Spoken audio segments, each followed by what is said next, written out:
Hello, this is Jerry Mitchell, and we are back for another episode of the Libertarian Uncensored podcast, going over all the posts on Libertarian Uncensored subreddit.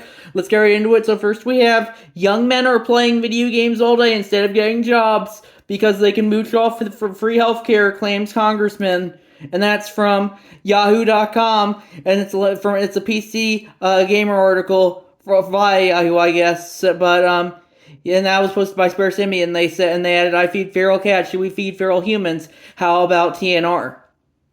And yeah, I definitely would disagree if the Speaker of the House claims that young men are playing video games all day because they get free healthcare. A lot of Americans don't get free healthcare. I kind of do because I'm on Medicaid, but I'm kind of the exception rather than the rule.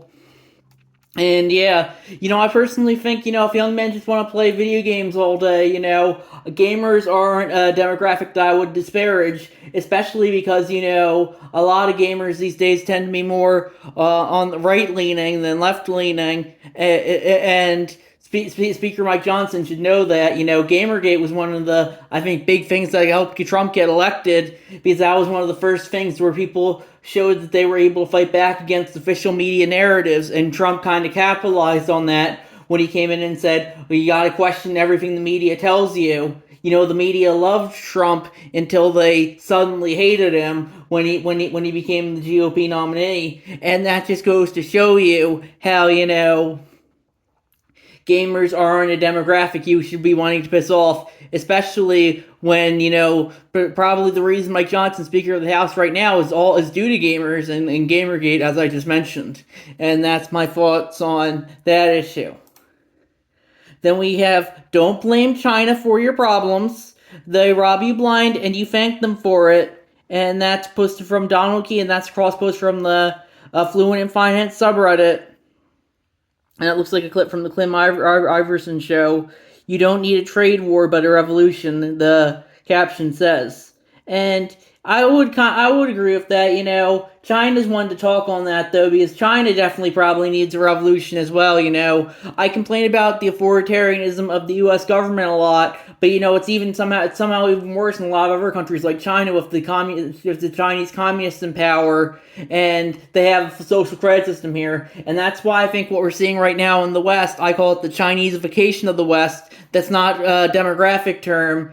There's not a bunch of Chinese people coming over to the West. There might be some, but not as many as like in some other countries, like, Hispanics or Muslims over in Europe. But the thing is that the Western governments increasingly look like the Chinese government in regards to cracking down on dissent. A decade ago, arresting people for social media posts was almost unthinkable in the West. Now it's a daily reality in Western Europe. And I think that might come to America soon as well. And yeah, I don't really care for China, as I've mentioned. I think Reddit, is definitely you definitely see a lot of Chinese bots on Reddit. Probably one of the most common kinds after, the DNC bots. But regardless, just because China, I would agree, we shouldn't be blaming China for our problems. Everyone needs to take responsibility for their own problems. And that's my thoughts there.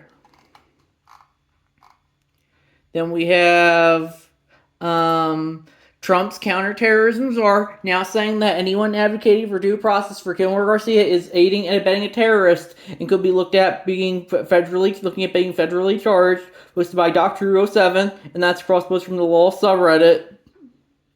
And yeah, I personally don't care for that rhetoric, but I definitely think this whole Kilmer Garcia thing is kind of an op for the left. It's like they said he's not alive. He might not even be alive. And then the next thing you know, he's just having martinis in a fancy resort with that Maryland senator who came to visit him. And that just goes to show you how, you got to question, what are they trying to do here? Could Kilmer Garcia, could he have been a gang member? Maybe. I don't know. Maybe he was a gang member, maybe he wasn't a gang member. But it's definitely, there's something off about this and why the media is promoting it, I think. And that's always, you gotta be skeptical of the media. And yeah, I don't think I think if people want to support Kilmer, they should be able to. But, I definitely do think the narrative, you're not allowed to question anything about the guy without getting shut down for it. on the right, it's kind of true as well, but, the left is the one who controls the Reddit narratives, not the right, and that's my thoughts on that issue. Then we have Trump's counterterror czar proposes terror charges for Democrats from ClintClippenstein.com, posted by Swampinky Dan, and that's a cross post from the LOL subreddit. And yeah, I don't think, let's see, White House Secretary czar Sebastian Gorka says Americans critical of the organizations like Alberto Garcia's are providing material support to terrorists to felony crime. Gorka said today that Americans were not on board with Trump administration's immigration policy on the side of terrorists. And yeah, that's personally why I don't really care for terrorism as a label. The state can label anyone it doesn't like a terrorist. And yeah, if they want to label us as terrorists, that's fine. But eventually, the people aren't going to take what the state says seriously if they just label any dissent at all as terrorism.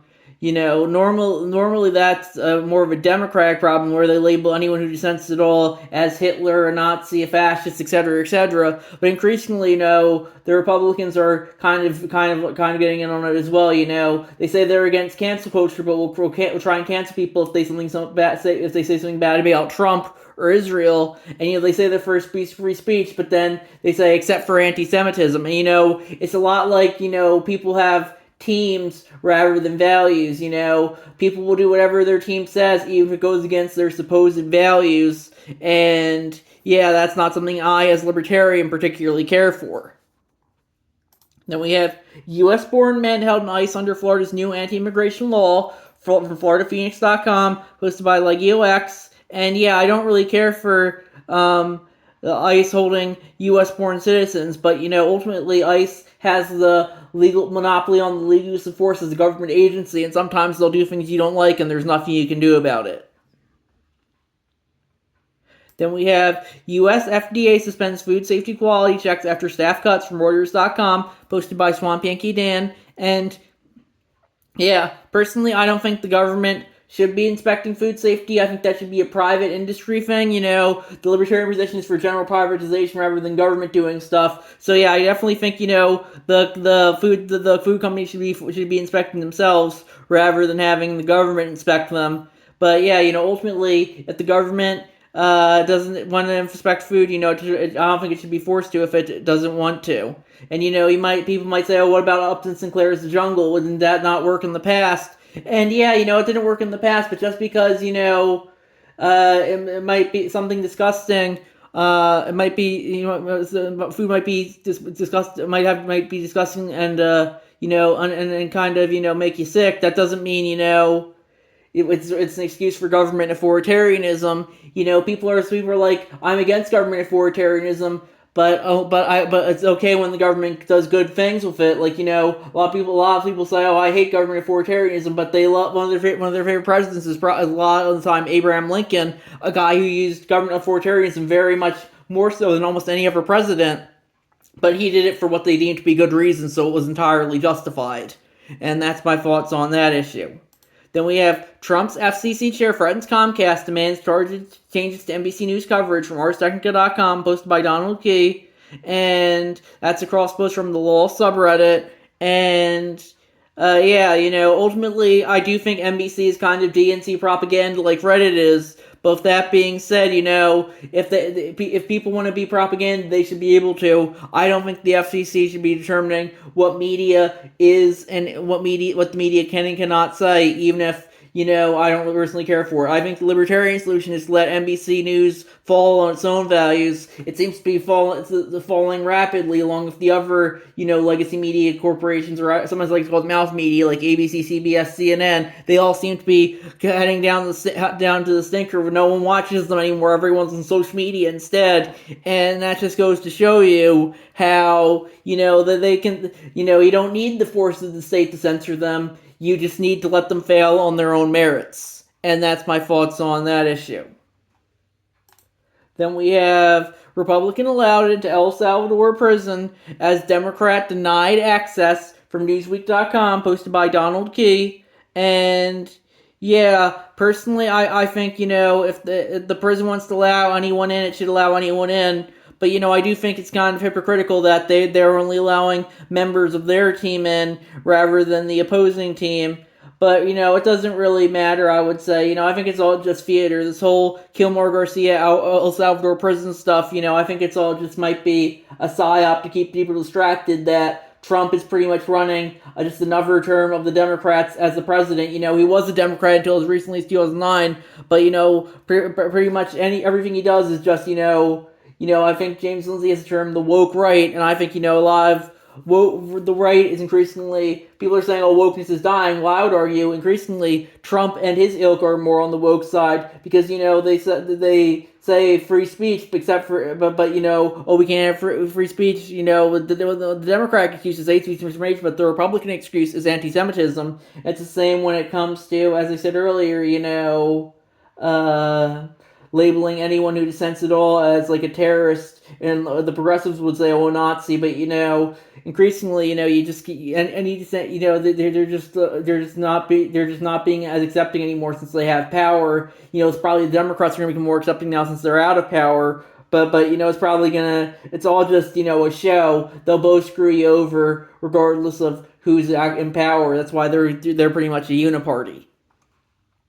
Now we have U.S. Senator Van Hollen meets wrongly deported man in El Salvador from Reuters.com, posted by Dr. 07. And yeah, as I said earlier, I think it's interesting how people said he might be dead, but they take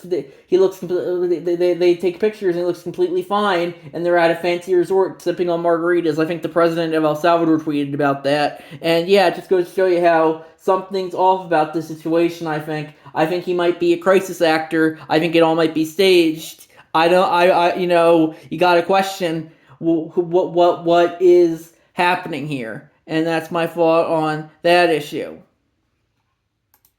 Then we have 6 men charged after a woman was forcibly removed from Idaho town hall meeting from Swamp Yankee Nan. That's from KTVB.com. That's across the road from the law subreddit. And yeah, I don't think people should be forcibly removed from anywhere as long as they're being peaceful. So I definitely would agree with the charging the 6 men.